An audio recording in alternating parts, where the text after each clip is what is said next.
We've tried American inks, Japanese inks, and yes, even British inks. Now it's time to try some German ink.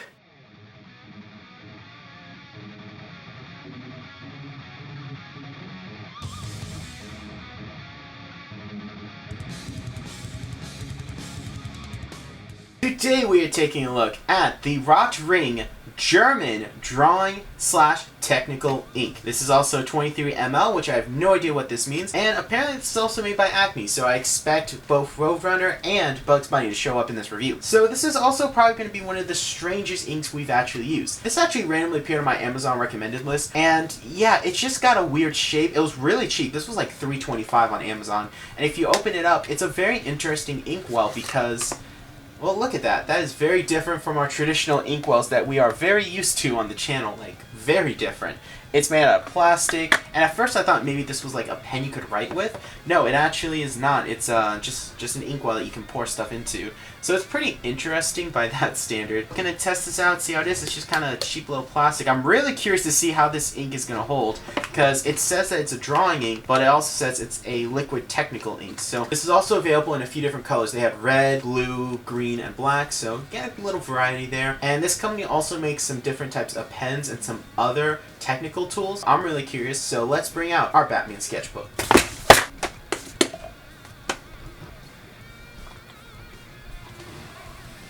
It's actually not bad. Really interests me about this ink. Okay, I spoke too soon. There's actually some really bad bleeding. So I wonder, is that just because of the paper? It's not the nibs, because these nibs are really good. We use them for everything. So that's not good. And we're starting to get some bleeding here and here. So I'm not liking that. That's never fun. Let's see how it works with our quill nib. Maybe this is just too big of a nib for it, so it's just not going to work. Alright, so yeah, I can definitely see some bleeding right away. Yeah, it's definitely not a pressure thing. Even the smallest lines that I make still have this horrible bleeding. So I don't know why it's doing that. Now, of course, the bleeding is not as bad as the larger lines, but still, that's not good. Now, I know this is not the best drawing paper. There shouldn't be this amount of bleeding. It's quite a bit. Alright, let's do a brush test, because I'm really curious about that. Okay, it's not bad with a brush. Just curious to see if it's gonna bleed. So here's like a straight line, so let's see if that's gonna bleed. It's not bad. It's not smooth, I would say. It's definitely just kind of like a cheap ballpoint pen ink, which is what I suspected with how cheap the actual ink was. I mean, $3. It's like it's a very quick drying ink. So I wonder if that's because it's more of a technical ink. There's definitely some gray and some of the paper showing here. So I have to kind of go over it a few different times. I definitely don't think this is a layering ink, but I definitely think that this is an ink that you will have to fill in the gaps. So this is an ink that our traditional dip pen just isn't going to work with. There's way too much bleeding here. Now with our quill nib, we did get some decent lines. Still some bleeding, but not nearly as much or not nearly as bad as it is with our dip pen. Now with a brush, it's not bad. There's no bleeding. We are going to have to definitely go in there and clean it up because there are grays showing. It does seem to dry fairly quickly, so I'm actually really impressed by that. This definitely seemed like a cheap ink. I didn't want that to be the case. I thought this may have been like a cool little gem. It's just kind of a weird arcwood shape. Like, I feel like this should be a pen that I should be able to, you know, like draw and do my art with, but I can't. Actually, let's try that. I'm kind of curious to see if that would work. Nope, okay, it really doesn't work. Look how much ink we wasted. Alright, so I think we got all the information we need from our test, so let's put this to the side. So today's illustration was actually done not on Bristol board, but mixed media board. It is very similar to Bristol board, just thicker. It's also smaller, because I didn't think we'd have enough ink to actually do a full illustration.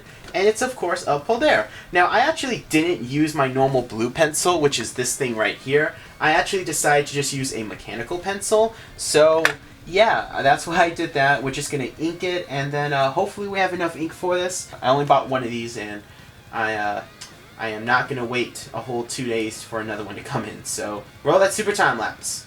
So inking this piece was actually really enjoyable. During the entire process, I was actually talking with my brother-in-law Alex, so we had some fun going back and forth talking about it. I feel like this ink works exceptionally well for Bristol board and mixed media palettes because when I used it with both my brush and my actual quill pen, I had no bleeding with my lines, and they were very nice. The only challenging part of this was actually erasing all of my pencil lines after inking it, which reminded me why I switched to blue lead. This ink was very enjoyable to use with a brush, and there's only a few areas I had to touch up here and there.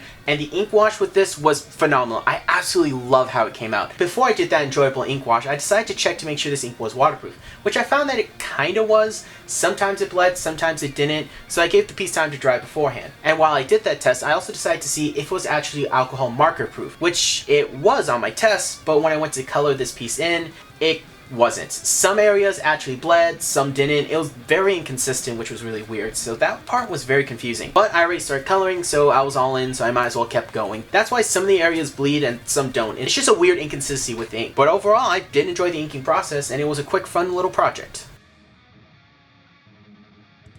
And we're done, guys. Absolutely love how this piece came out. It's a fun little, almost trading card sized piece. Well, a little bigger than a trading card. But it came out really good, and I really like it. And as always, it's available on my AZURE account for a $1 digital download. It's the first link in the description down below, and it really helps the channel out. Overall, I have to say that rOtring has an interesting ink. The fact that it's kind of waterproof and kind of alcohol proof is kind of weird. Like, yes, it is, and then it will randomly start bleeding. It's very inconsistent with that. However, it was really enjoyable to use with my actual quill pen. It was fun to use with a brush, and the ink washes were really nice. And yeah, it's kind of weird that you can't actually dip your pens in this and stuff. I prefer that in an inkwell, but the fact that it has a nice little cap that lets you easily pour it into little bottles, dishes, and other things is really nice. In fact, my mixed media palette, mixing this was super easy, which I really liked. Overall, I have to say, as my first German ink I've used, I'm actually pretty happy with it. I personally rate this on my scale of 1 to 10 a 5. I think it's average. It's not the best with larger dip pens, but it's good with quills, good with a brush, had great ink washes. However, the fact that it's not fully alcohol and waterproof does pose a problem to me.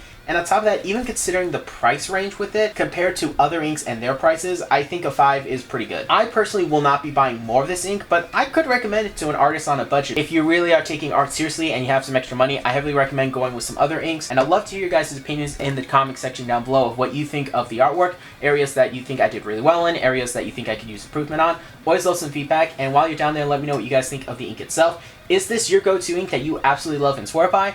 Or have you never tried it and you're curious, or if you used it and you hate it? I'd love to hear what you guys have to say down there, so let me know. And with all that said, remember, I'm C.H.A.M.B.E.R of BLACKEST. I draw power in my own soul.